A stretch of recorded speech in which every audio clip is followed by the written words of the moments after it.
Okay, Leaf, your turn. What do you think this week should be remembered for? A step forward in how patients with ME are looked after.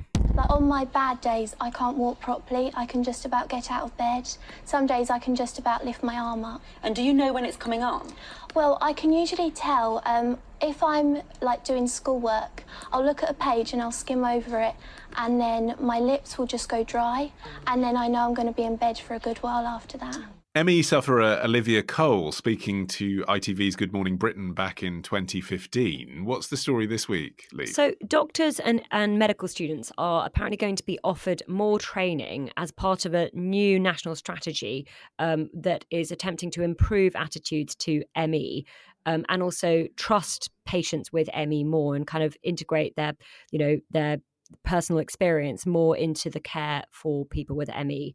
So the government is also planning on promoting medical research to find treatments for ME because there's still the treatments are sort of really not very good, and try and involve people with ME in a consultation period that's going to go on for 8 weeks. So it's an attempt to improve the care for people with ME. And as I said, I mean, that clip is from 2015. It's hard, actually, to find much mainstream media discussion about ME, and so you end up reaching for those sorts of relatively ancient interviews to illustrate your point.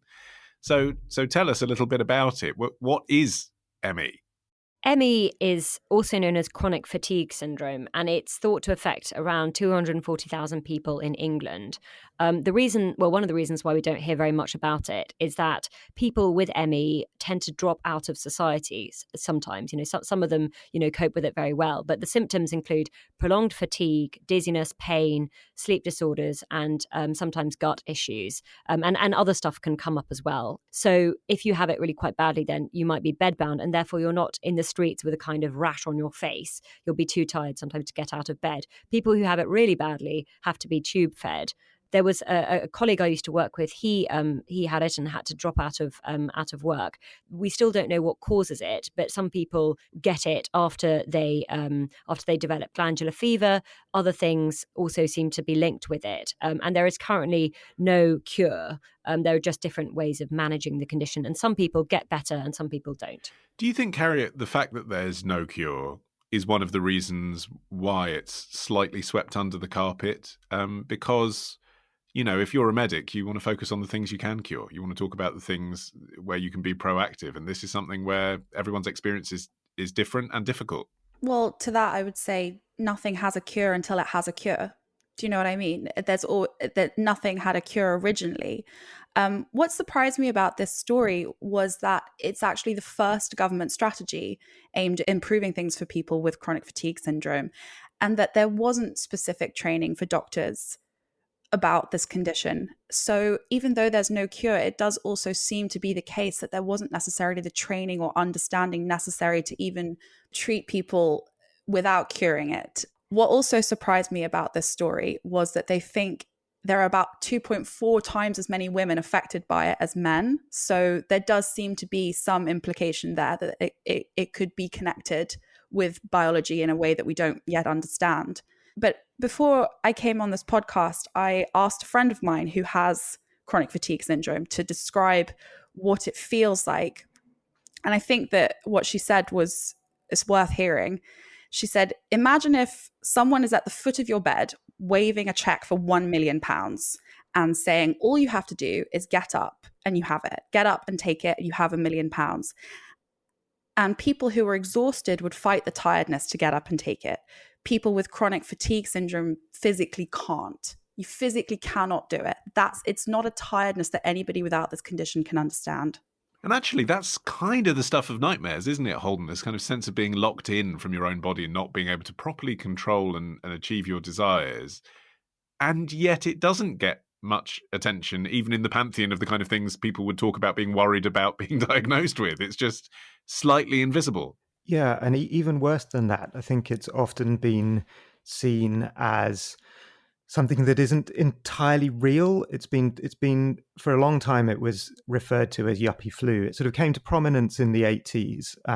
It had actually first been identified as a condition back in the 1930s, but it seems that there were significant outbreaks in the US in the early 80s, which is what then led it to more prominence. But yes, it was often seen as something that was slightly self-indulgent, perhaps malingering, because it does lack that a simple, concrete way of diagnosing it, and because the symptoms can come and go and appear on a spectrum as well. So some people have it much worse than others. I think it's been a lasting source of frustration to people with it, that it isn't taken as seriously and doesn't have almost the respect as a condition that it would be if there was a simple test where you can say, yes, this person has it, and that, maybe that is the first step towards a treatment that we are so far lacking.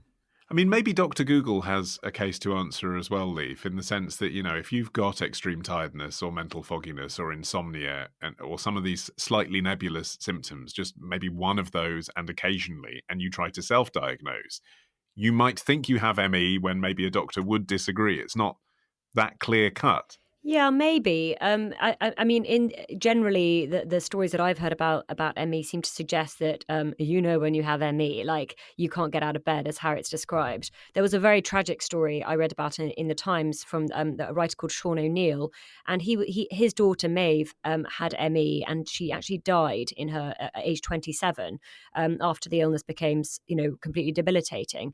And he said that, and this is a writer who's written a lot about sort of science and health and stuff. That he found it really hard to accept and understand her illness, and that he wanted her to try exercise programs, which used to be recommended as treatment. And he would wonder what trauma had caused her condition.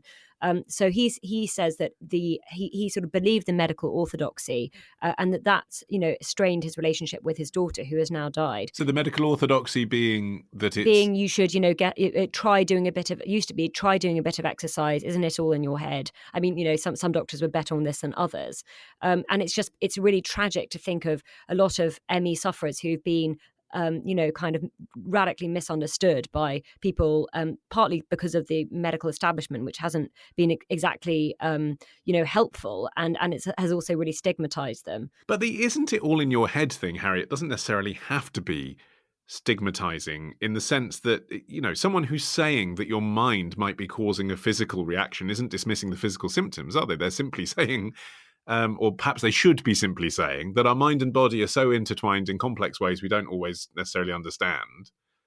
They're not saying it's not real, but that it might be a result of mental stress that creates physical symptoms. That might be part of what causes it. That shouldn't, in 2023, be something that's seen to dismiss it. It's an interesting point. I think that there's two things at play here. One, like Leif was saying, the medical orthodoxy it's clear that there hasn't been enough either investment, research, or even updated guidance. I mean, from this story, we now know that the medical professionals are ignoring guidelines set down in 2021 that really stress the importance of listening to a personal experience. So with that in mind, there is not necessarily a dismissal, but there is an issue in the medical profession here. But on the other side, we've got a cultural issue where society tends to equate productivity with value, and being inactive with being lazy and worthless. And that's a problem. It's the stigmatization. And I think when you have a medical, not disinterest, but perhaps ignorance and lack of training, and then that hits a societal stigma and general perception, that's where you've got this problem. I think this is still a really contentious area, actually, even amongst researchers and medical professionals. I saw an article in The Guardian last month reporting on research from King's College London, which actually was questioning the basis on which the NHS guidelines, which moved people away from trying to encourage exercise, it was questioning the base on which that had been put into effect, and said actually that some patients do benefit from. There's two therapies used. In fact, one is cognitive behavioral therapy, which is supposed to be about reframing patients' attitudes towards exercise and activity, and one is called graded exercise therapy, which is about gradually stepping up. And now it seems that a lot of patients really didn't benefit from this, and a lot were harmed by it. And so you can understand why that guidance would change. But this research suggested that actually there was a group of people with ME who did benefit from it. And so they say that the sort of blanket switch it will be a step back for some. And presumably a withdrawal of funding as well. I mean, exercise, theoretically, if you can get out of the house, you can do exercise, but CBT requires a therapist, right? Yes. Which is coming at a cost to the NHS. Yeah, withdrawal of funding and a withdrawal of information about that as an option. Like, it's no longer on the list of proposed treatments that doctors will set out. The reason that a lot of patients group pushed for that change and don't want it to be available even as an option is because of that. As you said, Ollie, I think that sort of misguided stigma, the idea that a psychological disorder is somehow less valid than a biomedical disorder. But I think that does stem from the years of it being treated as not a real illness. So I think to some people, that sense that it's something that people can get over through therapy feels like it's a callback to that time when it wasn't being accepted as a condition at all. And also, I mean, just on the question of money, Leaf, I mean, this consultation that the government is doing obviously comes at some cost, but it's implementing things that cost things, isn't it? And is there any indication that, with the learnings from this consultation, we'll see a dramatic reinvestment into ME? I think dramatic is an optimistic way of putting it. I mean, I choose to be optimistic because I think that ME patients have been, failed really badly. But there has been, I think, a kind of an increased tendency to listen to them in the past few years. So I'm optimistic. But equally, as we know, the NHS is really under strain at the moment. It just seems to be trying to deal with sort of massively urgent issues, A&E and things, beds. So I can't imagine that we're going to become the sort of ME superpower and revolutionise care and sort of set the example around the world, unfortunately. But I suppose, as you were saying, Harriet, just even a simple retraining, even a day's training of doctors and nurses in this is how you talk to someone with ME sounds like might be beneficial at this point. Yeah, and if we want to talk about cost, if we just look at the cost, just economically, just hard money, the number of people that are incapacitated by this condition, and I mean, the Times cited a figure to say 1 in 4 sufferers cannot leave the house. That is a huge cost to the country in every possible way, both to the workforce, to the economy, to potential productivity and spending and contribution. And I also think that what's making this more important than ever is the connection to be drawn with long COVID. So the chief executive of the charity, the ME charity, has said that about 50% of people with long COVID have symptoms that directly mirror those with ME.